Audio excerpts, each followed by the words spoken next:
प्रणाम और आदरपूर्वक नमन। स्वागत है आप सभी का महाभारत की अद्भुत और ज्ञानवर्धक कहानियों के मंच पर।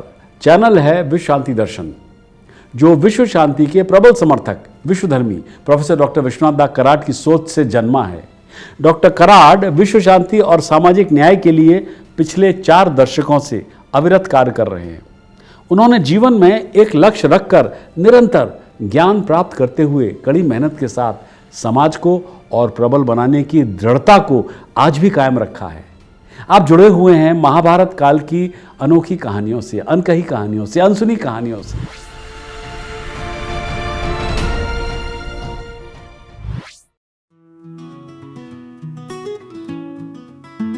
महाकवि श्री वेद व्यास की आरती सभी उतारत हैं, जिनकी लेखनी से निकला ये महाकाव्य महाभारत है। बहुत दिन बीते पुरानी बात है, आज तक जो विश्वास में है। हस्तिनापुर नाम की थी एक यहाँ नगरी बड़ी, यहाँ पन्नों मोतियों की आपसे जगमग जड़ी। इस नगरी में बसी है राजाओं की कहानियाँ, पांडु की धरती पर छाई है वीरता की कलाएं। भीम अर्जुन का पराक्रम, द्रौपदी की है व्यथा, जिसने दी भारत को गीता वो महाभारत कथा। ये महाभारत की कथा, ये महाभारत की कथा। पिछली बार आपने जाना कि जब विराट नरेश को ज्ञात हुआ कि पांडव पिछले 1 वर्ष से उनके राज में भेष बदल कर रह रहे हैं, तो उन्हें बहुत ग्लानि महसूस हुई। उन्होंने पश्चाताप स्वरूप अपनी पुत्री उत्तरा के हाथ अर्जुन को देना चाहा, परंतु अर्जुन ने राजा के कंधों पर हाथ रखकर कहा, अपनी बेटी को मेरी बहू बनने दो राजन, ये हमारे 2 परिवारों के मध्य एक उचित गठबंधन होगा। राजा आश्चर्यचकित हो गए। आप राजकुमारी को अपनी पत्नी के रूप में क्यों स्वीकार नहीं करेंगे? क्योंकि जब से मैं यहां आया हूं, आपकी बेटी ने मुझे एक पिता की तरह देखा है। अर्जुन ने उत्तर दिया और कहा आगे कि उसने अक्सर मुझ पर भरोसा किया है। हे राजन, मैं भी उसे अपनी बेटी की तरह ही देखता हूं। अगर मैं उसे अपनी पत्नी के रूप में स्वीकार करूं तो अन्य लोग उसकी पवित्रता पर संदेह करेंगे।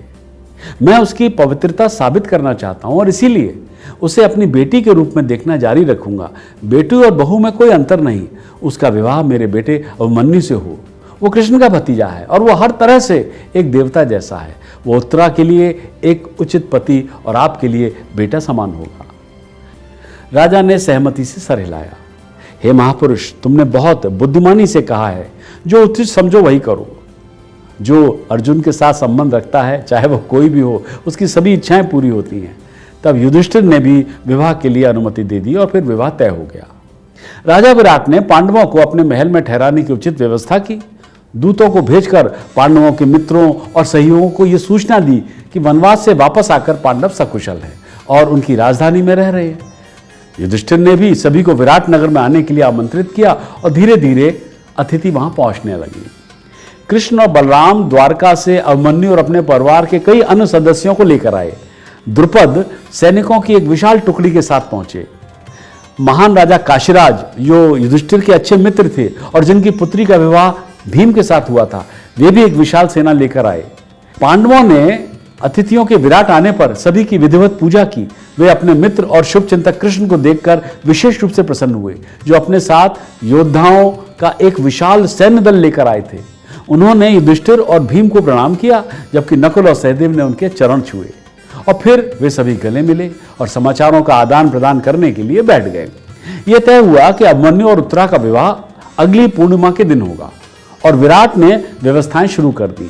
शहर को झंडियों और तोरणों से सजाया गया। विवाह के दिन नगर में हर जगह मालाएं लटका दी गई और महल में गीत और संगीत का धूमधाम से आयोजन हुआ।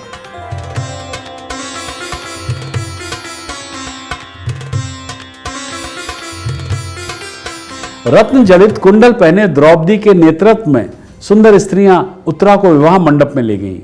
ब्राह्मण अग्नि के चारों ओर बैठकर वेदों से शुभ मंत्रों का जाप कर रहे थे। पांडवों, कृष्ण, बलराम और अन्य राजाओं की उपस्थिति में अभिमन्यु ने विराट से उत्तरा का हाथ स्वीकार किया। ब्राह्मणों और राजाओं से घिरे दूल्हा और दुल्हन दिव्य यजमानों के बीच एक देवी देवता की तरह चमक रहे थे। विराट ने अभिमन्यु को 7,000 घोड़े, 2,000 हाथी और रत्न तथा ढेर सारा सोना उपहार स्वरूप दिया। समारोह एक दावत के साथ संपन्न हुआ।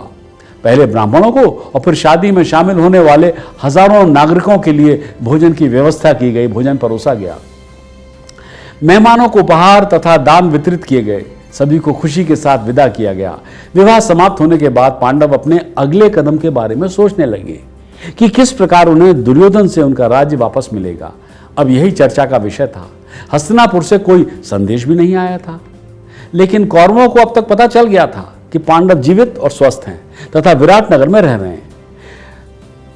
पासे के अंतिम खेल में किए गए समझौते के अनुसार कौरवों को पांडवों का राज्य वापस देने का समय आ चुका था, लेकिन ऐसा लग रहा था कि मामला शांति से सुलझेगा नहीं। कृष्ण ने सुझाव दिया कि एक सभा बुलाई जाए और आगे की कार्यवाही पर मंत्रणा की जाए। तो फिर विवाह के अगले दिन सभी राजा विराट के दरबार में आए। आगे की पंक्ति में सबसे वरिष्ठ राजा विराट और द्रुपद बैठे थे। साथ में कृष्ण और बलराम भी थे। उनके बगल में युधिष्ठिर और उनके भाई थे और उनके चारों ओर दर्जनों अन्य राजा मौजूद थे। ये पराक्रमी नायक आकाश में चमकते हुए सितारों की तरह लग रहे थे। जब सबने स्थान ग्रहण कर लिया तो मुस्कुराते हुए सभी राजाओं की ओर देखकर कृष्ण सबसे पहले बोले, हर कोई जानता है कि कैसे शकुनी ने युधिष्ठिर को पासे में अनुचित रूप से हरा दिया और उनके राज्य को छीन लिया। आप ये भी जानते हैं कि किस प्रकार उन्हें और उनके भाइयों को 13 वर्षों तक जंगल में रहना पड़ा। पांडु के पुत्र जो शस्त्रों के बल पर संसार को अपने अधीन करने में समर्थ हैं, जिनके रथ किसी भी स्थलीय या दिव्य क्षेत्र में बिना रोके टोके जा सकते हैं, जो अपने वचन के पक्के हैं, अब अपनी प्रतिज्ञा पूरी कर चुके हैं। उन्होंने असहनीय कष्ट सहे हैं, विशेषकर इस अंतिम वर्ष में जब उन्हें दूसरों की सेवा करने के लिए बाध्य होना पड़ा। अब वे अपना उचित राज्य वापस चाहते हैं। मेरी भावना यह है, कृष्ण ने कहा, कि हमें पहले हस्तिनापुर में एक विश्वसनीय दूत भेजकर दुर्योधन के इरादे को जानने की कोशिश करनी चाहिए। हमें हर तरह से इस मामले को शांतिपूर्वक और पूरी तरह से धर्म के सनातन नियमों के अनुसार सुलझाने की पहल करनी चाहिए। हमें अनावश्यक हिंसा से बचना चाहिए। लेकिन अगर दुर्योधन युधिष्ठिर की भूमि वापस नहीं करेगा तो मुझे लगता है कि युद्ध ही विकल्प होगा। अगर आपको लगता है कि पांडवों का उद्देश्य न्याय संगत है तो आप अपनी सेना लेकर पांडवों के साथ एकजुट हो जाएं और युद्ध के लिए निकल पड़ें। हे राजाओं, मुझे बताएं कि क्या मेरे शब्द आपको स्वीकार्य हैं? कृष्ण ने पूछा। तो क्या विराट नगर में हो रही इस मंत्रणा का और कृष्ण के विचारों का सभी ने समर्थन किया या किसी ने विरोध भी? दुर्योधन आसानी से पांडवों को राज्य वापस नहीं करेगा, यह तो सर्वविदित था। फिर कृष्ण शांति की बात क्यों कर रहे थे? ये जानेंगे अगली बार। सब्सक्राइब कीजिए, साझा कीजिए और विश्वास बनाए रखिए विश्व शांति दर्शन में।